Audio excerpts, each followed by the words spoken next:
Good evening everyone. निवेश dot com के आज की इस इवेंट में आप सभी का स्वागत है। मेरा नाम मोहित है और मैं आज की इस इवेंट का होस्ट रहूंगा। यह इवेंट स्पेशली हमारे टॉप परफॉर्मिंग पार्टनर्स के लिए ऑर्गेनाइज किया गया है। इस इवेंट का हिस्सा बनने के लिए आप सभी का धन्यवाद। इवेंट पे जुड़े सभी पार्टिसिपेंट सभी केवल सेशन को सुन सकते हैं। सेशन के दौरान आपके क्वेश्चंस, आप हमें कोई डाउट क्वेश्चन रहते हैं तो आप हमें चैट के माध्यम से भेज सकते हैं। इवेंट के एंड में हम आप सभी के क्वेश्चंस का एक एक करके आंसर करेंगे। ये इवेंट रिकॉर्डेड है और इस इवेंट की रिकॉर्डिंग हम आप सभी के साथ जल्दी शेयर करेंगे। आज के सेशन में हम बात करने वाले हैं लोन अगेंस्ट सिक्योरिटीज के बारे में, जिसमें हम जानेंगे कि लोन अगेंस्ट सिक्योरिटीज क्या है और लोन अगेंस्ट सिक्योरिटीज को कौन सी सिक्योरिटीज के अगेंस्ट में आप लोन अवेल कर सकते हैं, उसका क्या प्रोसेस रहता है, and mutual fund distributors and other financial product distributors के लिए लोन अगेंस्ट सिक्योरिटीज कैसे हेल्पफुल हो सकता है। इन्हीं सभी विषयों पर बात करने के लिए आज मेरे साथ Standard Chartered Capital Limited company से north and east zonal head for loan against securities mister Shantanu Singh ji जुड़ गए हैं। A very warm welcome, Shantanu ji. Now I would request to take this session forward. Thank you, Mohit, and I'm really thankful to Nivesh Events and everyone in to join. Good evening, everyone. Loan against securities, as the word says, कोई भी loan जो किसी भी securities के against दिया जा सकता है. So मैं सीधे I'll share a slide with you, with all of you.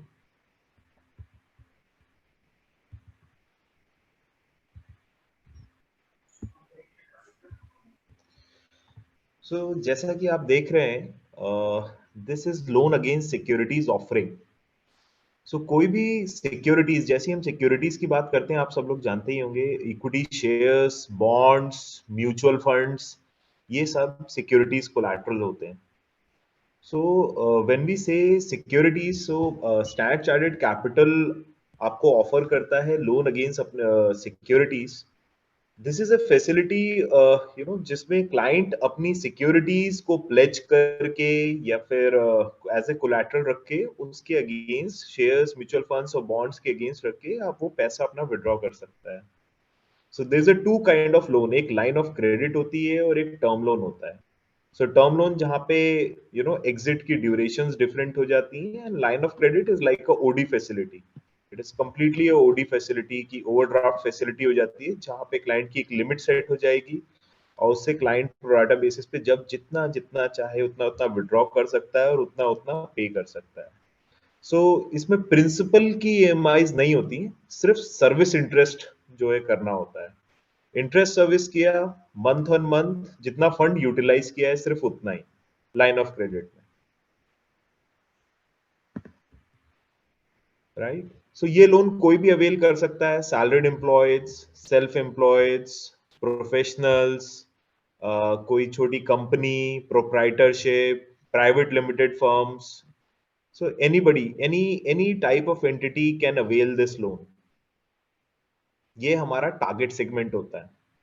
Loan को क्वांटम हम 25 लाख से हमारा मिनिमम टिकट साइज होता है और 20 करोड़ तक जो है हम ये लोन देते हैं to a single entity. For example, let's say एक घर में या एक ऑफिस में या फिर एक कॉर्पोरेट में देयर आर डिफरेंट फर्म्स. हम डिफरेंट फर्म्स को हर per head we can offer 20 crore. That is the limit per head. Let's say for example there is a husband and wife and son and daughter. So we can offer husband wife will consider as one, son will consider as second, and daughter as a third.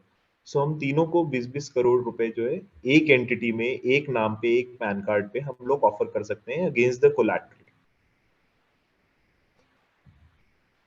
And as I told you earlier, acceptable securities इसमें equity shares हैं, bonds हैं, mutual funds हैं. ये security type रहता है. Tenure इसका 1 साल का होता है because it's a demand loan. तो आरबीआई का मैंडेट होता है कि हर डिमांड लोन हर साल रिन्यू होना जरूरी है. Loan is offered for the tenure of 1 year, जो कि हर renewable in nature for next 2 years. Total tenure जो होता है वो 3 साल का होता है, लेकिन हर साल हम उसका एक रिन्यूअल प्रोसेस करते हैं. रिन्यूअल प्रोसेस बड़ा सिंपल सा होता है. क्लाइंट की कंसेंट लेते हैं over the male and basic KYC ले लेते हैं और रिन्यूअल हो जाता है. कोई बहुत लंबा चौड़ा प्रोसेस नहीं होता उसके लिए. अब इस लोन का पर्पस क्या है और हमें इससे कैसे कैसे फायदा हो सकता है? So see, we all are into investment business. We are all into, liability business. And हमें कई बार ऐसा होता है कि हमें बहुत सारे रिडम्पशंस देखने को मिलते हैं, या फिर अगर हम ब्रोकिंग में हैं तो हमारे शेयर सेल हो जाते हैं, क्लाइंट होल्ड नहीं करता है जब उसको पैसे की जरूरत होती है। यहाँ पे यही कोलैटरल एज ए सिक्योरिटी रख के और कम रेट ऑफ इंटरेस्ट में, फॉर एग्जांपल क्लाइंट की MA field, I am sure आप लोगों को मुझसे ज्यादा पता होगा, बट मैं एक अजम्पशन ले रहा हूँ as a layman, as an individual, मेरे को 15 से 18% के बीच में यील्ड आता है। सो मैं वो 15 से 18% मेच्योर ना करके मैं 8% पे या 9% पे अगर मैं लोन ले लेता हूँ, तो वो मेरे को बहुत अच्छा पड़ता है। सो मेरे को मेच्योरिटी नहीं होती है, उसमें रिकरिंग रिटर्न्स भी आते रहते हैं as an investor, and as a IFA we have that, हमें वो रिडम्पशन हमारे पास से नहीं जाता, हमारा एयूएम साइज रिड्यूस नहीं होता है। And the purpose can be repurpose. So हमारे पास ऐसे भी क्लाइंट्स होते हैं, बहुत से ऐसे क्लाइंट्स हैं जो यहीं से म्यूचुअल फंड्स के अगेंस्ट ही ये लोन लेके और म्यूचुअल फंड्स में ही दोबारा री इन्वेस्ट करते हैं, या फिर शेयर के अगेंस्ट लेके शेयर्स में ही दोबारा री इन्वेस्ट करते हैं। So reinvestment into the capital market is the first purpose, और may might be the end use which happens in this industry, which is the most frequent thing, जितने भी investors हैं वो इस तरह की कोलैटरल्स और सिक्योरिटीज के अगेंस्ट जो है लोन्स लेके और वो दोबारा उसको रीइन्वेस्ट ही करते हैं कैपिटल मार्केट में। 55% of the ratio of the investment which comes through this route only. Then at times purchase of property के लिए भी ये लोग लोन करते हैं, ये लोग अपनी सिक्योरिटीज जो है कोलैटरल रख के, because the best part is यहाँ पे प्रिंसिपल प्लस ईएमआई सर्व नहीं करना है, मतलब प्रिंसिपल प्लस इंटरेस्ट सर्व नहीं करना है, यहाँ पे इंटरेस्ट ही इंटरेस्ट सर्विस करना है, प्रिंसिपल वैसे का वैसे ही स्टैंड लोन रहता है। सो फॉर एग्जांपल अगर किसी को 15 साल का या 20 साल का प्रॉपर्टी लोन नहीं लेना है और बिजनेस है, बिजनेस में हर क्वार्टर हर 90 दिन की एक साइकिल होती है कि हाँ, फॉर एग्जांपल अगर किसी का आड़त का काम है, उसकी 90 से लेके 120 या 150 दिन की साइकिल है, अभी वो कहता है कि मेरा पैसा 5 महीने में घूम जाएगा, और अगर ये लाइन ऑफ क्रेडिट फैसिलिटी उसके पास होती है, सो 90 दिन के लिए वो ये पैसा यहाँ से उठा लेता है। या फिर सीजनल बिजनेसेस के लिए भी बहुत अच्छा रहता है ये। सीजनल बिजनेसेस में जैसे मान लीजिए किसी का 6 महीने का या 7 महीने का बिजनेस है, पेरिशेबल आइटम्स का बिजनेस है, या फिर मंडी का बिजनेस है, वो सीजनल बिजनेस में यही होता है कि वो यहाँ से पैसे उठा लेते हैं उतने टाइम के लिए और उसी का रोटेशन होता रहता है, बाकी 4 महीने के लिए वो नहीं होता यूज, तो उसका इंटरेस्ट भी सर्विस नहीं करना पड़ता। एक फिक्स टर्म लोन नहीं बन जाता कि आपको जहाँ पे प्रिंसिपल और ईएमआई भी जितना आपने यूटिलाइज भी नहीं किया उसके लिए भी पे करना पड़ेगा। And it comes, if you compare from the business loan purpose, it comes very cheap. So purchase of property के लिए भी इसे यूज कर सकते हैं, refinance of existing high interest loans, जहां पे हाई इंटरेस्ट लोन्स अगर किसी ने ले रखे हैं, जैसे कि मैंने भी एग्जांपल दिया आपको बिजनेस लोन या वर्किंग कैपिटल के लिए, आप इसको रीफाइनेंस भी कर सकते हैं अगेंस्ट द कोलैटरल ये वाला लोन लेके। सो वर्किंग कैपिटल रिक्वायरमेंट के लिए भी जो है हम लोग ये यूज करते हैं। देन बिजनेस पर्पस मैंने आपको ऑलरेडी बता ही दिया है। देन पर्सनल रिक्वायरमेंट्स के लिए भी, सो आई हैव सीन क्लाइंट्स जिन्होंने अपने वार्ड्स के एजुकेशन के लिए भी इसको ये रूट यूज किया है, क्योंकि वहां पे वो एजुकेशन लोन का एक फिक्स टेन्योर हो जाता है कि 1 साल बाद आपकी प्रिंसिपल प्लस ईएमआई शुरू हो जाएगी। तो द बेस्ट पार्ट यहाँ पे यही रहता है, यहाँ पे सिर्फ आप इंटरेस्ट सर्विस करते हैं और जब जितना यूटिलाइज करते हैं उतना ही इंटरेस्ट पेमेंट करते हैं। So currently हमारे area of operations Mumbai, Ahmedabad, Surat, Bangalore, Chennai, Delhi, Kolkata, Jaipur. Now we have started servicing to Chandigarh and Amritsar and Ludhiana, Lucknow and Kanpur also in north. And इसमें एक ध्यान रखने वाली बात ये होती है लोन टू वैल्यू रेशियो, जिसे एलटीवी बोलते हैं। ये आरबीआई के द्वारा द्वारा दी गई एक गाइडलाइंस है, जिसमें कोई भी कोलैटरल जो भी सिक्योरिटीज फॉर्म में है, जो भी इक्विटी फॉर्म में है, उसके अगेंस्ट 50% की ही एलटीवी मिलती है। सो एलटीवी में थोड़ा सा एक्सप्लेन कर देता हूँ। जैसे मान लीजिए फॉर एग्जाम्पल आपके पास 100 रुपीज की सिक्योरिटी वैल्यू है, 100 रुपीज के म्यूचुअल फंड हैं या 100 रुपीज के शेयर्स हैं, और इक्विटी सेगमेंट की मैं इस वक्त बात कर रहा हूँ। अगर 100 रुपीज के म्यूचुअल फंड है, इक्विटी म्यूचुअल फंड है, तो उसके अगेंस्ट 50 रुपीज का ही लोन अगेंस्ट सिक्योरिटीज आपको मिल सकता है as per the RBI guidelines. वहीं अगर जब ये डेट में जाता है, सो आप लोग जानते हैं कि डेट जो है कम रिस्क की प्रोडक्ट होता है, इक्विटी में रिस्क रिटर्न रेशियो ज्यादा होता है तो रिस्क भी ज्यादा होता है। तो डेट में ये रेशियो 75 to 80% हो जाता है कि 100 रुपए का डेट म्यूचुअल फंड के अगेंस्ट 80 रुपए तक का, 75 रुपए तक का आपको लोन मिल जाता है, क्लाइंट को लोन मिल जाता है। सो उस तरह की लाइन आप क्रिएट करके रख सकते हैं for your clients, so that you can control your redemptions and intact your AUMs, which must be very very fruitful for all of you. So ये हमने बात की इक्विटी और डेट की। अभी हम की फीचर्स पे आ जाते हैं, जो कि मैं आपको पूरी स्लाइड के साथ ऑलरेडी एक्सप्लेन कर चुका हूं, मैं एक बार रीआइट्रेट करता हूं। Pay interest only on actual funds utilisation, जितना भी अमाउंट सिर्फ हमने यूज किया है, फॉर एग्जांपल 100 रुपए की लिमिट है और हमने सिर्फ 40 रुपए यूज किए, तो और सिर्फ 25 दिन के लिए यूज किए, तो उस 40 रुपए पे उस 25 दिन का ही इंटरेस्ट देना है। या फिर 1 तारीख को हमने 40 रुपए ले लिए, 8 तारीख को हमने पे कर दिए, 15 तारीख को हमने फिर से 50 रुपए ले लिए, 25 तारीख को पे कर दिए, 27 तारीख को हमने फिर से 80 रुपए ले लिए और 30 को पे कर दिए। सो इनके सेपरेट सेपरेट जो प्रोराटा बेसिस पे इंटरेस्ट कैलकुलेशन होगी, सिर्फ उतना ही पे करना है। ऐसा नहीं कि एक बार आपने अमाउंट ले लिया तो आपको पूरे महीने का करना है, ऐसा नहीं होता। जितने दिन का यूटिलाइजेशन है उतने दिन का, और जितने अमाउंट का। ईएमआईज नहीं होती, प्रिंसिपल पेमेंट नहीं होता, सिर्फ इंटरेस्ट सर्विसिंग होती है। अच्छा, ये जब तक आपके कोलैटरल्स जो है प्लेज भी रहते हैं, सो प्लेज तो हम लोग सब जानते ही हैं, we are from all this industry. So जब तक ये प्लेज भी रहते हैं, तो जो बेनिफिट्स होते हैं डिविडेंड्स या बोनस वगैरह के, ओनरशिप चेंज नहीं होती है, तो वो क्लाइंट के पास ही आते हैं। तो हमारे पास ऐसा नहीं है कि प्लेज कर दिया है तो कोई भी बोनस या डिविडेंड इससे जो है कोई भी क्लाइंट आपका उसको मिस करना पड़ता है, ऐसा कुछ नहीं होता है। वो ये एक जनरल मिथ, कई बार इंडस्ट्री में से कई बार ऐसे सवाल आते हैं। सो बट ऐसा कुछ नहीं है, वो ओनरशिप उसी की रहती है। इज जस्ट दैट उसने प्लेज करके उसके अगेंस्ट लोन लिया होता है, तो वो डिविडेंड बोनस वगैरह जितनी भी होती है इन्वेस्टमेंट्स पे, वो क्लाइंट के पास ही जाती है। एक बहुत ही अच्छा सा सवाल आता है कि फॉर एग्जाम्पल कोई पूछता है कि भाई अगर मेरे पास 100 रुपए के म्यूचुअल फंड्स हैं और मैंने 50 रुपए का लोन लिया हुआ है और पूरा यूटिलाइज किया हुआ है, अब मेरे को वो म्यूचुअल फंड्स चर्न करने हैं। ऐसी बहुत सी क्वेरीज आती हैं कि मेरे को वो म्यूचुअल फंड्स चर्न करने हैं, तो वो मैं कैसे कर सकता हूँ, उसका क्या प्रोविजनिंग हो सकती है। सो देखिए, जहां पे आपको चर्निंग करनी होती है, चर्निंग जरूरी भी होती है, उस चर्निंग से हमारा रिस्क भी कवर होता है, और चर्निंग एज एन एडवाइजर हमारे लिए भी बहुत जरूरी होती है, ताकि हम अपने क्लाइंट को अच्छा रिटर्न दे सकें और एक बैलेंस पोर्टफोलियो क्रिएट कर सकें। उसके लिए एक बहुत बहुत ही जरूरी चीज ये होती है कि अगर आपने 100 रुपीज की आपके पास कोलेटरल वैल्यू है, सो आई विल एडवाइज कि आप 40 रुपीज ही यूटिलाइज कीजिए।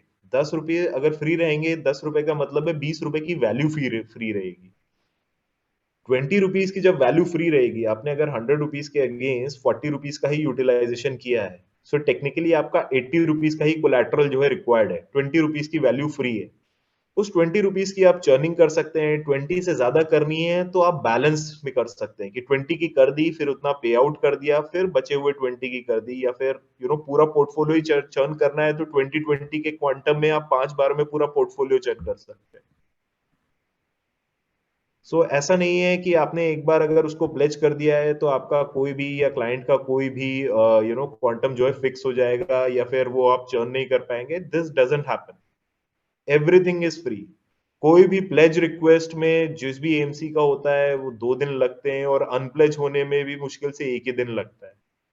इससे ज्यादा का मतलब कुछ है ही नहीं इसमें। बहुत ऐसा नहीं है कि हमें ये बहुत ही टीडियस प्रोसेस है, बहुत ही आसान प्रोसेस है। And we are there, Nivesh is there to help you with the pledging and unpledging and all the request, taking it forward. आपको अगर कहीं पे किसी भी क्लाइंट को इस चीज की प्रेजेंटेशन देनी है, किसी को कन्विंस करना है, so me and Prateek will, we can, we will be there and will be very very helpful to you, so we can explain it in a better manner.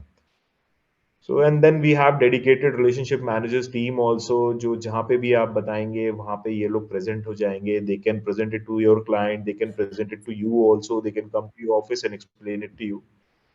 So, and then, I'm coming to the last point. What are the documentations required, which is a very, very, important point.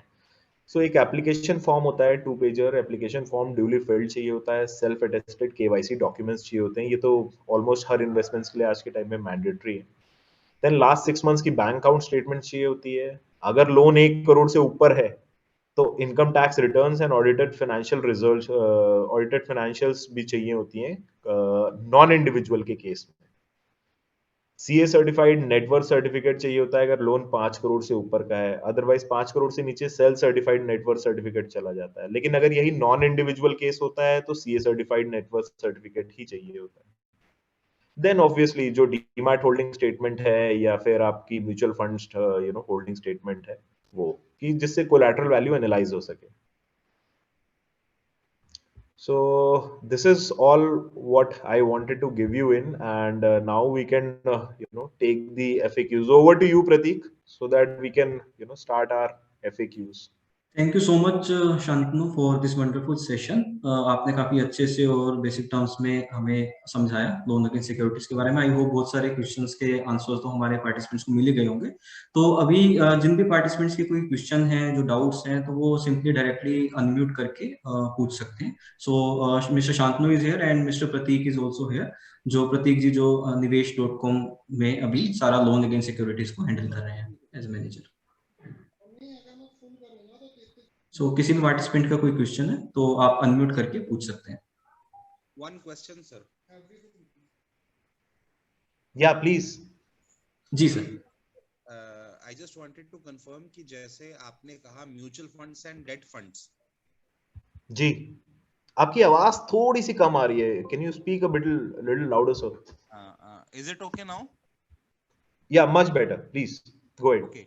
I just wanted to confirm sir कि हम ये जो loan against securities दे रहे हैं तो इसमें हम सिर्फ लाइक आपका debt mutual fund and equity mutual funds को लेते हैं, या फिर हम अदर देन म्यूचुअल फंड्स कोई और भी इंस्ट्रूमेंट ले सकते हैं लाइक बॉन्ड्स या फिर एनसीडी? बिल्कुल, बॉन्ड्स भी ले सकते हैं। जो भी high rated triple A bonds होते हैं उन सबके अगेंस्ट फंडिंग हो रही है।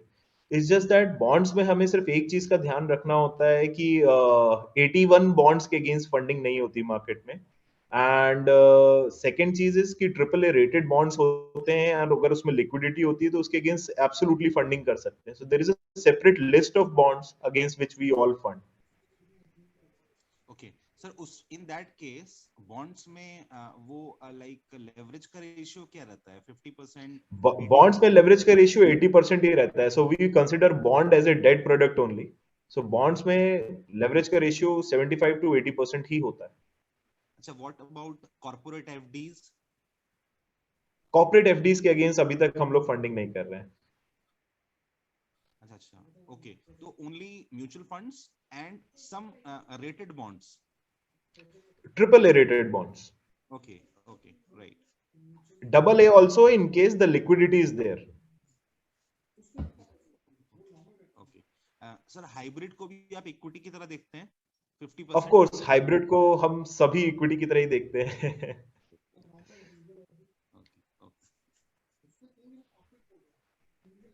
कैसी एफडी? सर बैंक एफडी को भी कंसीडर करते हैं? बैंक की एफडी को एज ऑन देखिए, सी क्या होता है बैंक की एफडी, मैं आपको इसमें थोड़ा सा बताता हूँ क्या होता है। जब बैंक की एफडी की बात होती है तो हमारा टारगेट ऑडियंस चेंज हो जाता है। राइट। सो जैसे ही हम कहते हैं कि हम बैंक की एफडी कंसीडर करेंगे, बैंक की FD normally business banking cases में क्लाइंट ऑफर करता है। अब बैंक की एफडी अगर कोई ऑफर कर रहा है तो जो MCLR रेट्स पे उसको रेट्स मिल जाएंगे, वो जो बैंक ऑफर कर देगा वो हम लोग बीइंग NBFC नहीं कर पाएंगे, बिकॉज बैंक RBI से पैसा उठाता है और हम लोग कमर्शियल प्राइस इंडेक्स से बाजार से पैसा उठाते हैं। तो कॉस्टिंग में ऑलमोस्ट 1%, 1.5% का डिफरेंस आ जाता है।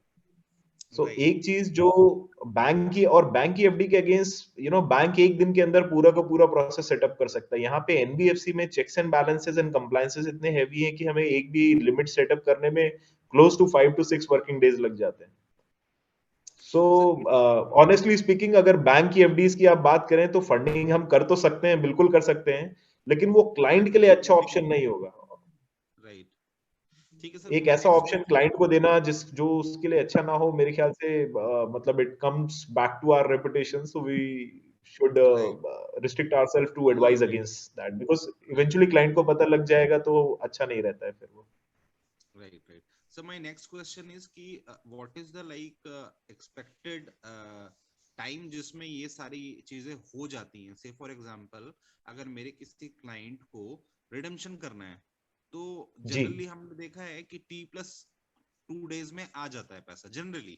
वैसे तो टैट पे जी उसका 7 days का है, लेकिन T+2 days में आ जाता है। यानी अगर जी हाँ सपोज से फॉर एग्जांपल अगर मंडे को 3 बजे से पहले पहले कोई रिडेम्पशन डालता है जी तो उसको लाइक पॉसिबिलिटी है कि वेडनेसडे टू थर्सडे के बीच में पैसा आ जाएगा।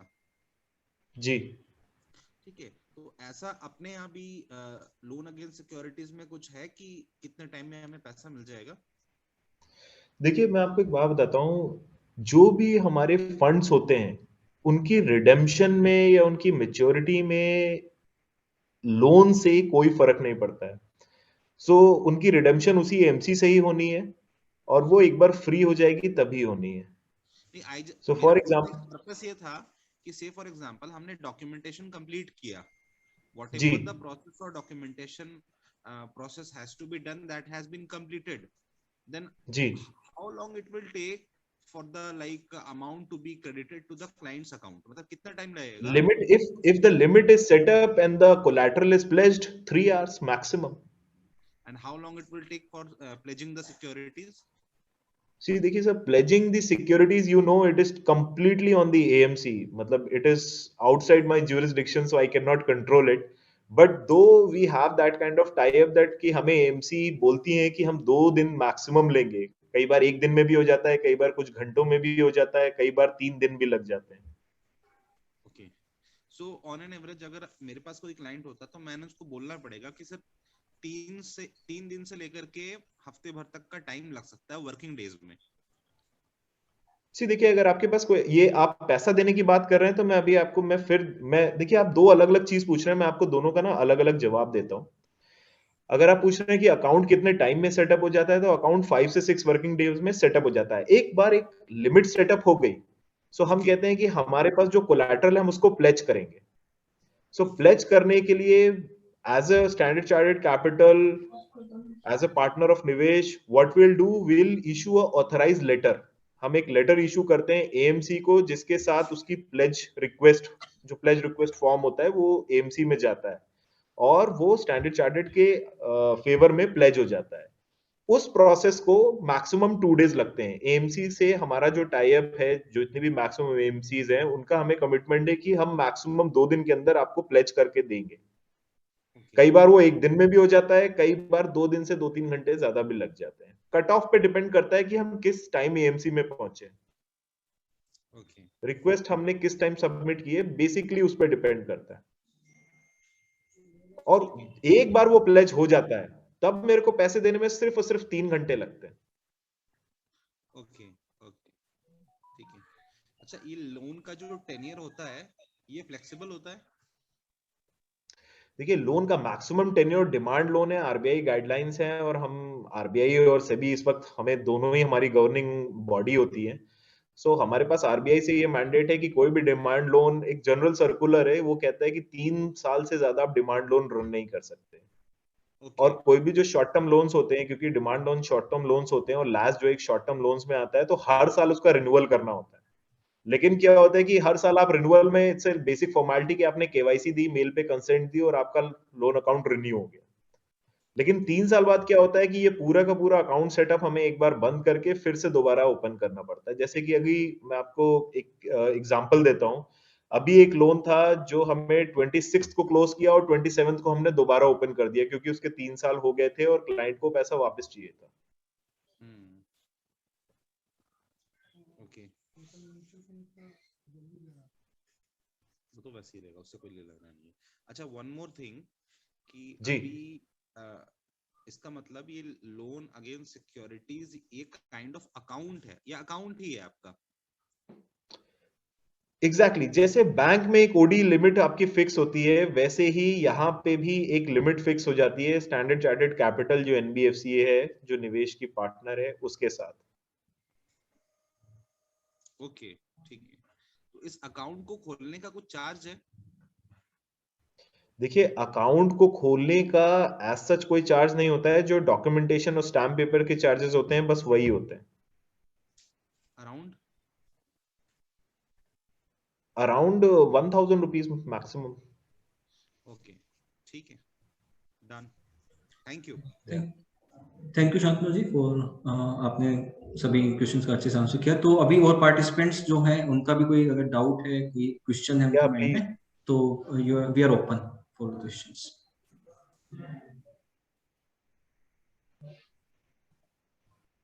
मैं रिक्वेस्ट करूंगा सभी पार्टिसिपेंट से, अगर कोई डाउट है उनका लोन अगेंस्ट सिक्योरिटी से रिलेटेड जो प्रेजेंटेशन हमने आज की है उससे, तो आप कोई भी क्वेश्चन भी अगर है तो आप अभी पूछ सकते हैं directly. You can unmute yourself और आप पूछ सकते हैं। हाँ जी, एक मेरा क्वेश्चन है। मेरा नाम राजेश जोशी है। जी जोशी जी। मैक्सिमम टेन्योर कितना बताया? 2 साल का बताया ना मैक्सिमम टेन्योर? सर 3 साल का राजेश जी मैक्सिमम टेन्योर है। और रेट ऑफ इंटरेस्ट भी सिबिल स्कोर पे डिपेंड करेगा? जी, रेट ऑफ इंटरेस्ट बिल्कुल आपने बिल्कुल ठीक बोला है कि सिबिल स्कोर पे ही डिपेंड करेगा। अच्छा, और दूसरी बात यह है कि हम अभी हमको क्लाइंट को बोलना है कि हम आपको लोन देंगे, ऐसा करना है ना? हमको क्लाइंट को लेके आना, बराबर है? जी जी बिल्कुल बराबर। अच्छा, तो यार कुछ बताइए मुझे, कैसे समझा सकते हैं क्लाइंट को हम लोग क्या लोन देंगे, कैसे लोन देंगे, उसकी क्रेडिट, अपना जो लोन दे रहे हैं उनकी क्रेडिबिलिटी कैसे चेक करेंगे? ये तो सब निवेश पे, इसका जिम्मेदारी सब पूरा निवेश लेने वाली है। Who's going to be responsible? निवेश is Rajesh going to ji, be responsible? मैं आपको इसके बारे में थोड़ा सा ब्रीफ करता हूँ।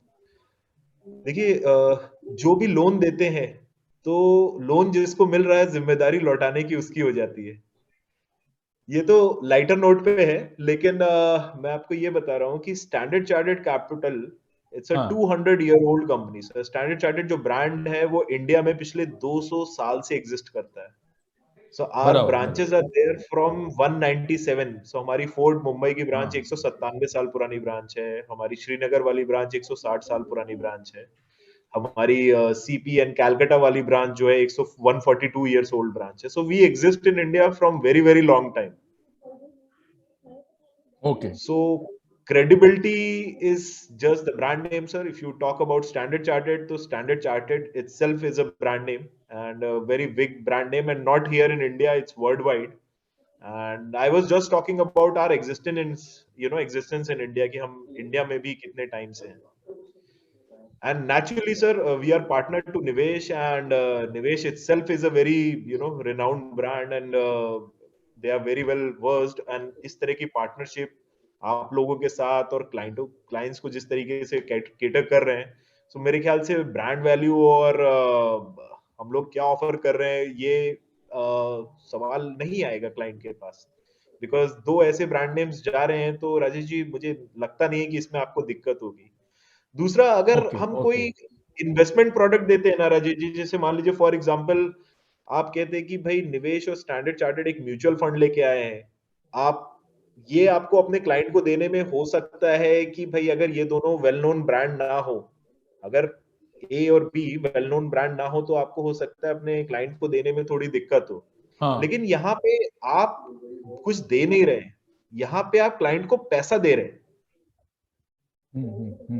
क्लाइंट के जेब से कुछ नहीं जा रहा है। एक शेयर या म्यूचुअल फंड जिसकी ओनरशिप क्लाइंट की ही है, वो सिर्फ प्लेज कर रहा है। ओनर क्लाइंट ही है, उसका बोनस डिविडेंड सब कुछ क्लाइंट के पास ही आना है। ओनरशिप चेंज नहीं हो रही है। अच्छा, हाँ, न मगर ओनरशिप चेंज नहीं हो रही सर, सिर्फ प्लेस कर रहे हैं, प्लेजिंग मतलब हो रही है और उसके अगेंस्ट क्लाइंट पैसा ले रहा है। तो मेरे को ज्यादा चेक एंड बैलेंसेस रखने की जरूरत है कि जो क्लाइंट मेरे सिस्टम में लेके आ रहा हूँ सर, उसकी ब्रांड वैल्यू अच्छी है या नहीं है। मेरे को भी अपना पैसा सेफ रखना है। नहीं मतलब वो तो वैसे भी क्लाइंट की ब्रांड वैल्यू के मतलब नहीं होता ना सर। वो तो वैसे भी म्यूचुअल फंड ही आपको ट्रांसफर कर रहा है ना, तो उसका होल्डिंग ही नहीं सर, ट्रांसफर कर रहा है ना ट्रांसफर आपके नहीं कर अकाउंट रहा में। है। मैं यही राजेश जी आपको क्लैरिटी देना चाहता था। क्लाइंट अपना म्यूचुअल फंड मुझे ट्रांसफर नहीं कर रहा सर। हाँ, तो फिर कैसे प्लेस कर रहे हैं? हाँ, सो प्लेज का मतलब सर ये होता है कि अगर कल को मैं आपके पैसे ना दूं तो आपको अथॉरिटी है कि आप मेरे ये म्यूचुअल फंड रिडीम करके उससे अपना पैसा रिकवर कर लो। बट सेबी ये कहता है कि जब तक डिफॉल्ट ना हो, जब तक इंटरेस्ट क्लाइंट सर्व ना करे, तब तक आप इसे जो है रिडीम नहीं कर सकते। अगर कल को कोई क्लाइंट मुझसे ये भी कहता है कि भाई मेरे 100 रुपए के म्यूचुअल फंड आपके पास गिरवी है, मैंने आपसे 50 रुपए ले रखे हैं, आप मेरे एक काम करो 20 रुपए के म्यूचुअल फंड बेच दो, मैं सर वो भी नहीं कर पाऊंगा। मेरे को मेरा रेगुलेटर वो करने ही नहीं देगा। मेरे को वो पैसा आप पहले लौटाएंगे, फिर उसे फ्री करेंगे, तभी। मैं तो बेच भी नहीं सकता हूँ जब तक क्लाइंट डिफॉल्ट नहीं कर सकते, नहीं करेंगे या इंटरेस्ट सर्व नहीं करेंगे। इन दोनों कंडीशन के अलावा ऐसी कोई कंडीशन नहीं है जिसमें मैं म्यूचुअल फंड बेच सकता हूं। तो मेरे पास म्यूचुअल फंड बेचने की पावर ऑफ अटॉर्नी तो है, लेकिन मैं बेच सिर्फ दो ही कंडीशन में सकता हूं, और कोई तीसरी कंडीशन में बेचूंगा तो फिर सर सेबी बैठा हुआ है उधर। शांतनु जी, इसे अगर हम रिलेट करें गोल्ड लोन से, जहाँ पे हम गोल्ड को प्लेज करके और पैसा हमें मिल जाता है, और इन केस ऑफ डिफॉल्ट ही वो गोल्ड होता है, वो सेल होता है, तो अगर मैं सही हूँ तो उससे भी हम एब्सोल्युटली, रिलेट कर एब्सोल्युटली सकते हैं। Rightly said, rightly said. जी राजेश, आई होप ये वाला जो गोल्ड वाला जो आपका गोल्ड लोन से आप अगर सिमिलैरिटी करते हैं तो client would be able to understand better, कि जैसे अभी हमने देखा है कि मार्केट में गोल्ड लोन भी काफी लोग ले रहे हैं, तो सिमिलर टू दैट वो कर सकते हैं। मतलब आप कोई भी डिफॉल्ट करेगा तो भी आप बेचेंगे नहीं, ऐसा बोल रहे हैं आप? सर डिफॉल्ट करेगा राजेश जी तभी बेच सकते हैं। अच्छा, हाँ, वही मैं पूछना था कि डिफॉल्ट का कोई सिस्टम है कि एक EMI या 2 EMI ऐसा कुछ है इसमें लिमिट? सर बिल्कुल, देखिए इंटरेस्ट 7 दिन तक नहीं आता है। 1 से 30 तारीख तक जो भी पैसा यूटिलाइज किया है, 30 तारीख को उसका इंटरेस्ट डेबिट नोट जनरेट हो जाता है, और 1 तारीख से लेकर 7 तारीख तक 7 दिन का क्लॉज है सेबी में। अच्छा, जैसे अगर आप में से कोई शेयर्स में काम करता है तो आपने देखा होगा, मार्जिन पूरा करने के लिए सेबी 7 दिन देता है। वैसे ही डिमांड लोन में भी हमें बैकअप पूरा करने के लिए, मार्जिन शॉर्टफॉल पूरा करने के लिए भी 7 दिन मिलते हैं, और इंटरेस्ट सर्व करने के लिए भी 7 दिन मिलते हैं। तो 7 दिन आठवें दिन हाँ, हाँ, 8वें दिन मैं बेच सकता हूँ सर। 8वें दिन मेरे पास हक है कि मैं बेच सकता हूँ। अच्छा, आप बताइए मुझे मुझे अगर जो भी लोन लेता है उसको जी समझो 1 लाख का, जस्ट फॉर एग्जांपल मैं बोल रहा हूँ, 1 लाख का लोन ले लिया किसने, समझो, जी जी जी और समझो उसको साल का महीने का 1200 रुपया ऐसा कुछ EMI है, समझो। I am just saying as example, बराबर है? सर, अगर 1 लाख EMI रुपए का है क्या लोन सिर्फ लिया है, इंटरेस्ट है? हाँ, तो पूरे साल का ब्याज हो गया 8,000 रुपए, 12 से डिवाइड किया तो ऑलमोस्ट 600 रुपए महीने का ब्याज हो गया सर। हाँ, तो ये जो EMI है ये सिर्फ इंटरेस्ट है, उसमें प्रिंसिपल आउटस्टैंडिंग नहीं है। प्रिंसिपल नहीं है सर, प्रिंसिपल नहीं है। तो सिर्फ हमको इंटरेस्ट ही सर्व करना है, बस उतना ही करना है। एग्जैक्टली राजेश जी, यही तो इस प्रोडक्ट को इतना ल्यूक्रेटिव बनाता है सर। अच्छा, और इसके बाद फिर 2 साल के या बाद 3 साल के बाद मुझे जो भी पैसा है वो आपको वापस देना है, बराबर है? यस, बिल्कुल जी, बिल्कुल। मतलब मैं जितना इसीलिए ये जानने में बड़ा टाइम लगाता हूँ और बहुत इंटरेस्टेड रहता हूँ कि वो पैसा हमारा क्लाइंट किस चीज में यूज करने वाला है सर। मेरे को जो एंड यूज होता है क्लाइंट का, वो मैं क्लाइंट से बात करके, समझ के, उसका कुछ अच्छे से प्रोविजन लेके मैं सर तब वो पैसा देता हूँ। तो मैं वो सैंक्शन सर अप्रूव तभी कर पाता हूँ जब मेरे को सेटिस्फैक्शन होता है कि मेरा क्लाइंट ये पैसा या तो कैपिटल मार्केट में ही वापस डालने वाला है, या किसी प्रॉपर्टी में डालने वाला है, या कल को किसी भी तरीके से वो मेरा पैसा वापस दे सकता है। अच्छा जी अच्छा, ओके। जी तो जी ये सब होने के बाद ही आप हम उसको लोन देंगे उनको, बिल्कुल बराबर सर, है? बिल्कुल बिल्कुल बिल्कुल। अच्छा अच्छा, ओके। और उसको वो 3 साल के बाद में उसको वो जितना भी दिया उसने, उसको ही हैज टू पे रिफंड, जो भी प्रिंसिपल लिया, जितना भी लोन लिया उतना उसको वापस देना है, बराबर है? सर प्रिंसिपल वापस देना होता है, हाँ जी सर। अच्छा, हाँ, वो अगर उसमें कोई उसमें जो ऑप्शन है क्या, या कि मैं बोल दूं कि मैं पैसा नहीं है मेरा, म्यूचुअल फंड है वो बेच दो, ऐसा कुछ हो सकता है? हाँ सर, देखिए सर, वो नोटिस निकलेगा और क्लाइंट कहेगा कि बेच दो, तो हम कहेंगे सर 7 दिन रुक जाओ। हाँ, 7 दिन बाद हमारे पास पावर आ जाएगी कि हम आपका माल बेच सकते हैं, तब हम बेच देंगे। अगर समझो 2 लाख का लोन है और हमने उसका माल बेचा है 2,40,000 का, बराबर है? सर देखिए, अगर सर यही मेरे साथ यही दिक्कत है कि 2 लाख का लोन है तो मैंने 4 लाख का माल लेके रखा हुआ है, ठीक है सर? 4 लाख के अगेंस्ट मैंने 2 लाख रुपए दिए ना, हाँ हाँ, तो मैं 2 लाख रुपए का ही माल बेच सकता हूं, मैं उससे ज्यादा का माल बेच ही नहीं सकता हूं।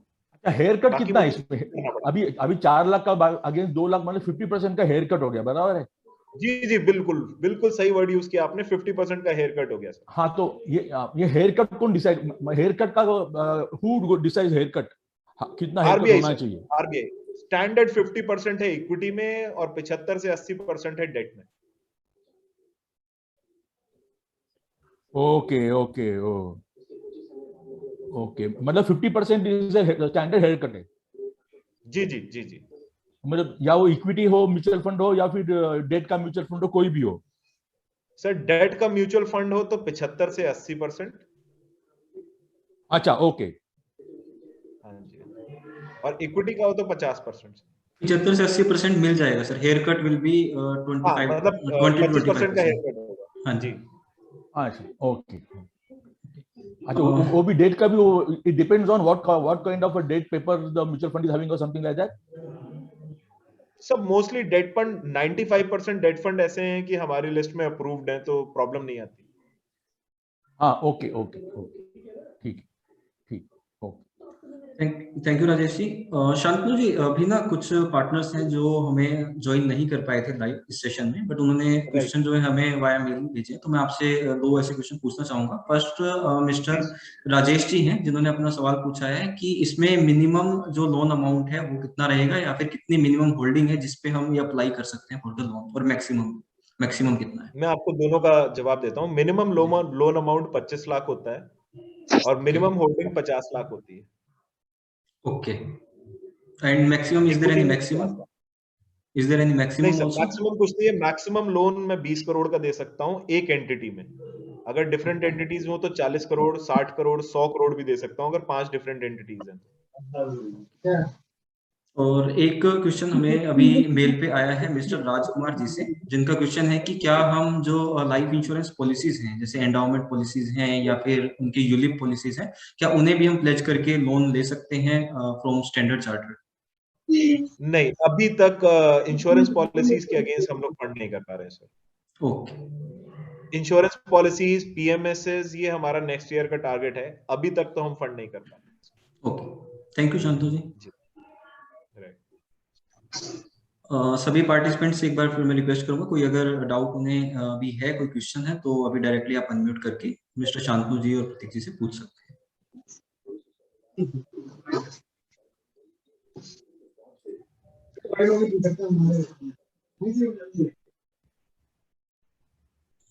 आई थिंक शांतनु जी, हमने मतलब सभी डाउट्स और क्वेश्चन जो हैं वो टेकअप कर लिए हैं, और आपकी प्रेजेंटेशन से भी काफी चीजें आसानी से क्लियर हो गई थी। सो हम इस सेशन को यहीं कंप्लीट करते हैं, and I thanks a lot for taking out this session, और आप सभी पार्टिसिपेंट्स का भी बहुत बहुत धन्यवाद जिन्होंने इस सेशन को सुना और अपना टाइम दिया। So good evening, have a nice day. Thank you, right. Thank you thank everyone. You, good evening everyone. Thank you Mohit, thank you Prateek. Thank you. Thank you.